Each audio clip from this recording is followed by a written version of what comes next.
Rebecca Turner. Now, don't forget, you can listen to Good Things. We are streaming live over at supertalk.fm, also streaming from that SuperTalk Mississippi app and your local SuperTalk Mississippi radio station. And don't forget, you can watch us too. We are on your computer, your mobile device. Just head on over to SuperTalk TV.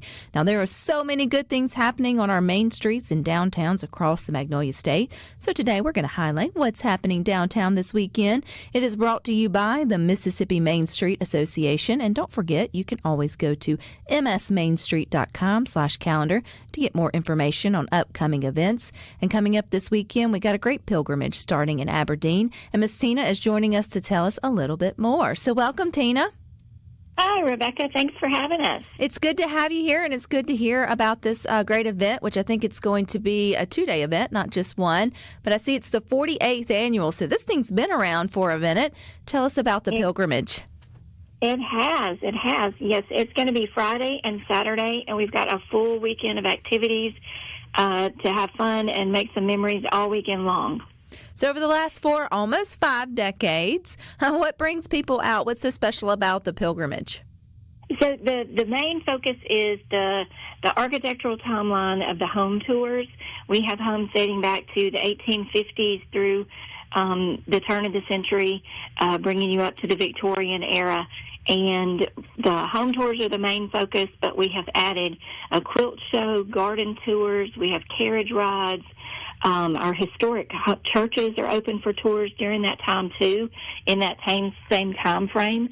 And we're really excited about a new event this year, our Old Trail Town, with one of our local residents who has built a old Wild West town in his backyard with over 20 outbuildings, and you'll think you're in Dodge City.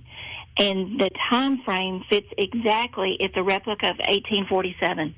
Oh, that's cool. What inspired him to do that? Obviously the pilgrimage, but just his love of history and old things, and he made several trips out west and just got a hunger for, antiques and history. And the more he was able to do, the more he was able to build. He's a retired contractor. And so, you've got a post office and a church and several other buildings.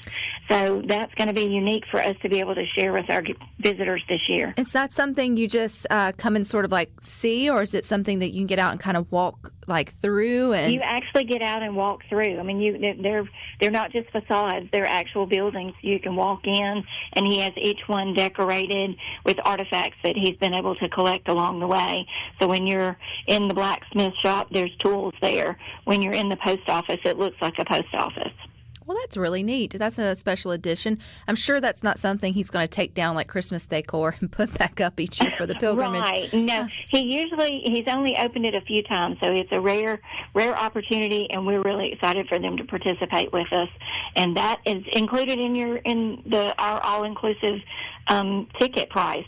So in addition to the beautiful historic homes and all of the other events, like we said, the church tours and City Hall will be open, which has its own history, and we have guests there or hostesses there that are going to give you all of the history from the time it was built to the current day.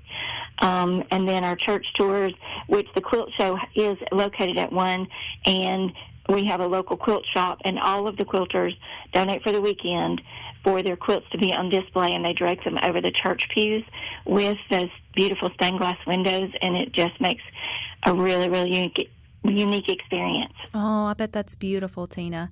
How do we get our tickets? So you can purchase them online, or you can purchase them when you get here.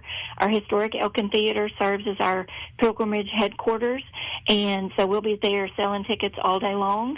And you can get a 1-day or a 2-day. It is a little bit of a discounted price. We have maps to help you navigate, and we'll have a daily itinerary and the brochures, and be there with information to help you make the most of your weekend. If people have never been to Aberdeen before, Miss Tina, what's your best Mississippi directions? How do you tell folks where you guys are at? We are located right along Highway 45 between Columbus and Tupelo. It's really easy to navigate to us. We have one stoplight in town. When you come in and you're entered into town, that Elkin Theater has a 2-story neon marquee that you can't miss. So whichever gateway you come in will be very easy to locate right where you're supposed to be.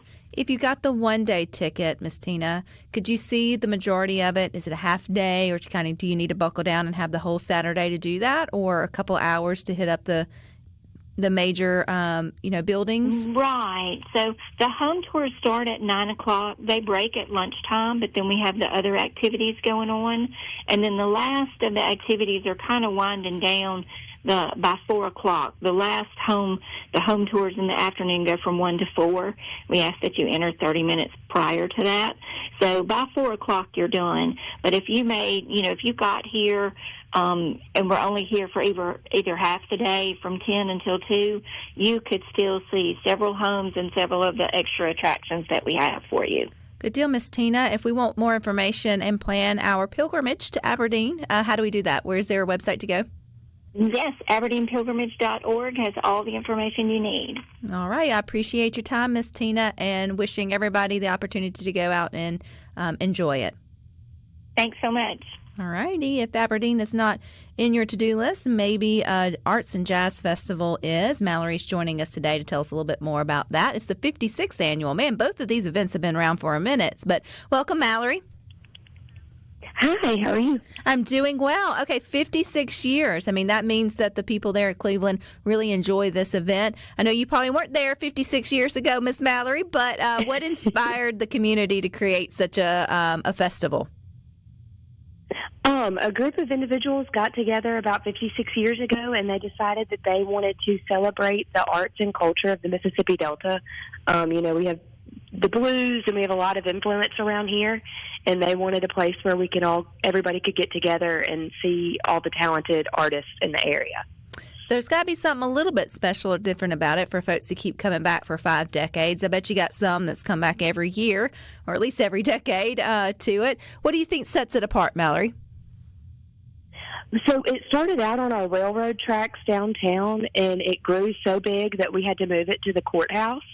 All of the streets around us are blocked off, and we have food trucks outside.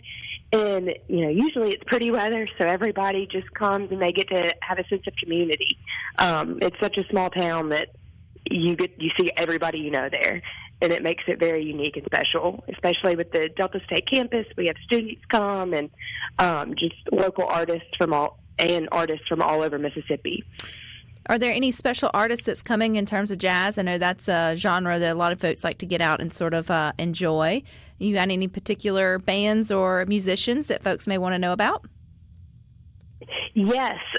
Most of our bands this year are from around Cleveland. One of my favorite bands is called the Grand Boys. It's a group of, I think they're brothers and cousins, and they play all sorts of music, but they are loud and they're fun, and you can't help but get up and dance to it. So is there like a main stage, Mallory, or is it more of like pockets throughout throughout Cleveland where the entertainment will be going on kind of all at once, or how does that work? So typically we have 2 stages. A long time ago there were 2 stages, and then after COVID we kind of dropped down to 1. And so last year we brought back our second stage so that there was music playing at all times. Usually the main stage is on the courthouse. However, because of the weather this year, we're going to have to move inside, and so we'll only have 1 stage. Okay. So where's it moving inside to? It will be at the Cleveland Park Commission Gym on North Crittenden Avenue. Oh, well, that'll be good. And it really will be a party, Mallory. Like, you move jazz musicians indoors, Yes. And that's a whole nother kind of good time. The art piece to it, will this be something folks can shop and pick out art pieces or jewelry or handmade things, or is it more of like a looking and enjoying of art out for display? Oh, yes. This is for everybody to come, and you can buy all sorts of art. This year we have different things such as photography. We have a lot of woodworkers this year. We have one man, Greg Harkins. He makes homemade rocking chairs with the weaving detail, and I'm really excited to see him. We have some whimsical pottery, but everything is for sale. It's also a competition, so we have judges walking around and judging each booth, and at the end of the night or at the end of the day, some people may win. That's cool. Mallory, where do we go to plan our trip to Cleveland for the Arts and Jazz Festival? I would go to the Chamber's website. It's Cleveland, Mississippi Chamber of Commerce. And we have all sorts of hotels and restaurants downtown. And they're kind of your main page to tell you, what Cleveland has to offer. So many good things going on, Mallory. I appreciate your time, and kudos to y'all for moving it inside, not letting the weather stop your little jazz fun. So I hope it's a great turnout for you.